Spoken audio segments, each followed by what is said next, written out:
मैं धनेश्वर महतो। सबसे पहले मैं बिहार के डीजीपी को गुप्तेश्वर पांडे जी को बहुत बहुत बधाई धन्यवाद करता हूं कि कम से कम आपने सच्चाई बात रखने का साहस किया, वो भी सरकारी महकमा में होते हुए। इसके लिए बहुत बहुत बधाई। जिस तरीके से उत्तर प्रदेश में जंगल राज स्थापित हो गया है, यह बहुत ही निंदनीय है। विकास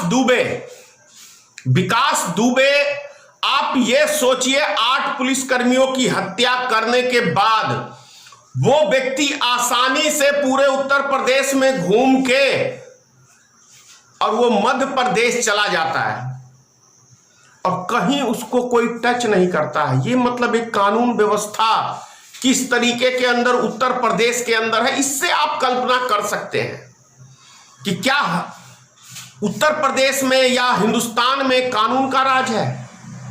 नहीं, गुंडों का राज है। इसे हम गुंडों का राज कह सकते हैं। और वैसे भी उस मुख्यमंत्री से आप कभी उम्मीद क्या कर सकते हैं जिसका एक खुद क्रिमिनल रिकॉर्ड हो सकता है? वैसे प्रधानमंत्री से आप क्या उम्मीद कर सकते हैं जिसका क्रिमिनल रिकॉर्ड हो सकता है? अभी मैं आपको यूपी के मुख्यमंत्री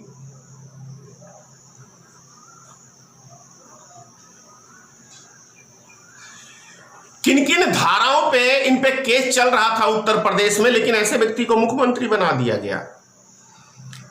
397, 336, 504, 295, 153A, 435, 506, 307 यानी हाफ मर्डर की धारा, 147, 48 झगड़े की। ये सब धाराएं जब मुख्यमंत्री नहीं थे योगी आदित्यनाथ जी, तब इनके ऊपर चलता था। तो एक अपराधी छवि जिसकी रही हो, वैसे मुख्यमंत्री से कोई कानून व्यवस्था की उम्मीद कर सकता है? भारत का प्रधानमंत्री जो भी वर्तमान में श्री नरेंद्र मोदी है, गुजरात दंगों का आरोपी रह चुका है।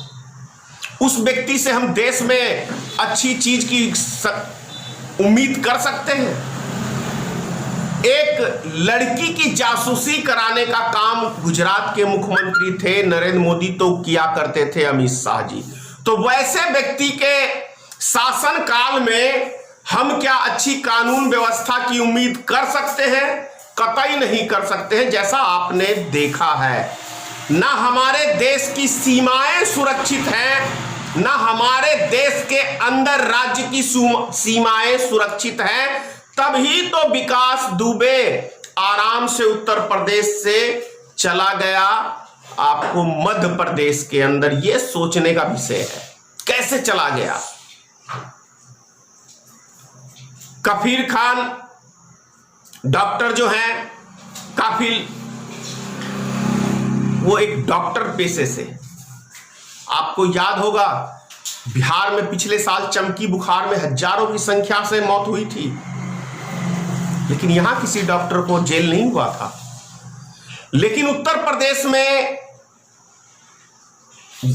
बच्चों की मौत पे एक मुस्लिम डॉक्टर को निशाना बना के उसको जेल कर के हवाले, मतलब जेल में बंद कर दिया जाता है। क्यों? क्योंकि वो मुस्लिम है।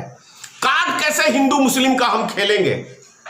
नफरत कैसे हम देश के अंदर फैलाएंगे? ये बीमारी कैसे फैलाएंगे? क्या आप उम्मीद कर सकते हैं कि उत्तर प्रदेश या केंद्र सरकार से कि हमारे देश में अमन शांति ये लोग कायम करना चाहते हैं? ये सोचना पड़ेगा आपको। ये वही नरेंद्र मोदी है ना, रेलवे का प्राइवेटकरण। मेरे से ज्यादा कोई रेलवे को प्रेम नहीं कर सकता है। तो नरेंद्र मोदी जिन जिन चीजों से प्रेम किया उस सबको बेच दिया। शुक्र है कि उसने जिससे 7 फेरे लिए जसोदा बहन से, उसको नहीं बेचने का काम किया, क्योंकि उसको छोड़ दिया, उसे प्रेम नहीं था। बाकी जिस भी चीज को नरेंद्र मोदी ने प्रेम किया उस सबको गिरवी धर दिया।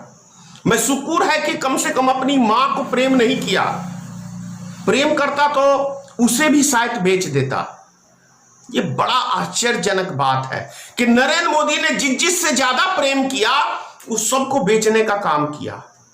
यह मेरा बयान नहीं है, यह नरेंद्र मोदी का बयान है। आप नरेंद्र मोदी का भाषण देख लीजिए कि जिसको भी उसने कहा कि मैं इससे बहुत प्रेम करता हूं, ये भारत मेरी जान है, भारत मेरी आन है, शान है, भारत को भी बेचने का काम किया है। सोचना है, समझना है आपको। नहीं समझिएगा, 2 बार गलती कर चुके हैं देश की जनता। अगर अब भी आप नहीं संभले तो भारत की धरती तो चीन के हाथों बेचा ही है, एक एक हिस्से को बेच देगा, क्योंकि अब बेचने के लिए कुछ रहा नहीं देश के अंदर, बस धरती माता बची हुई है, इसे भी बेच देगा नरेंद्र मोदी कुछ दिनों बाद। जय हिंद, जय भारतीय मित्र पार्टी।